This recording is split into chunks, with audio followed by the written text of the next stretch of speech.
Have a 2004 Subaru Forester here doing a timing belt. Had a P0341 both on the generic and the enhanced side.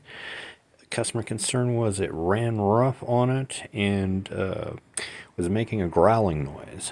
So if you look here, there's a little bit of a ball bearing. Something bad happened inside there. Timing is on the crank. Timing is on the cam on the passenger side. Then on the other side, the timing is not correct. This is continuing on 2004 Subaru Forester 2.5. It has a P0341 code.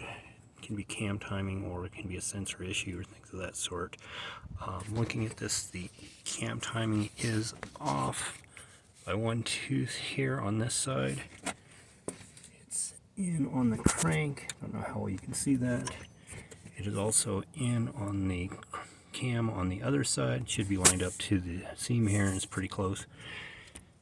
But the part that we're having a difficulty with is pulling on the belt. You can see that the bearings are failed from this component here.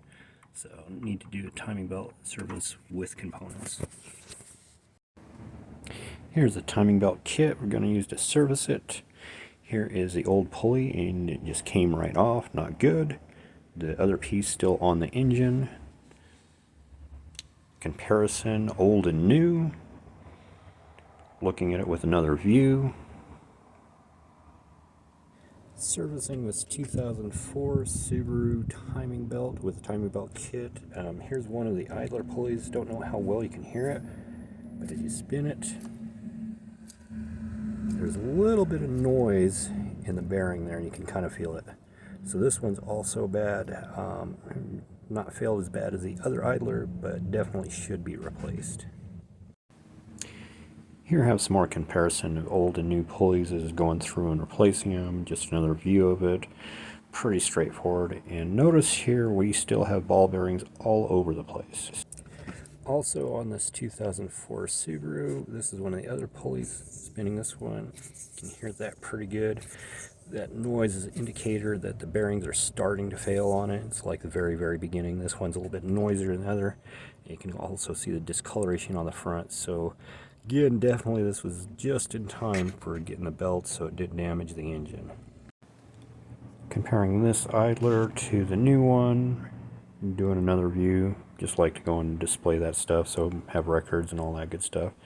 Tensioner, a couple of views on that.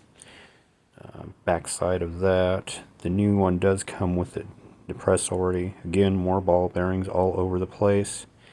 And here we are after the cooling hoses.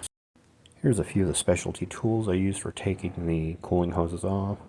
Taking a pic to see if the cam seals were leaking on that. That one's dry. Water pumps off. Took a bit to do that. Dry on the other cam seal. And then looking here at the underneath the crank, it's a little bit questionable. Could be the seal. So taking the pulley off, taking a look and seeing what we have. It's dry for the most part. Again, more ball bearings. I reuse the coolant as much as possible. Got it all cleaned up, ready to go back together on that. Cleaned up some more. Only in there a few times, so it's best to clean it up as much as you can before you get into it. Continuing on this 2004 Subaru for the timing belt, a couple of techniques that I like to use on this. Whenever I'm taking the water pump out, I will take the bolts out of the old one, put them in the exact same spot. A lot of times they're different. These ones are all the same size, but it's not a big deal. And then the other thing, I have a couple of guide of all threads, made a couple of notches so they can be unthreaded. Put those in and that helps guide the water pump going on. So I got to swap the thermostat over, put the new gasket in there, and get going back together with it.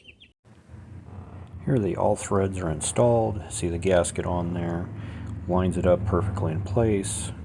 Then getting ready to put the thermostat in. Swap that over. It did come with a new gasket.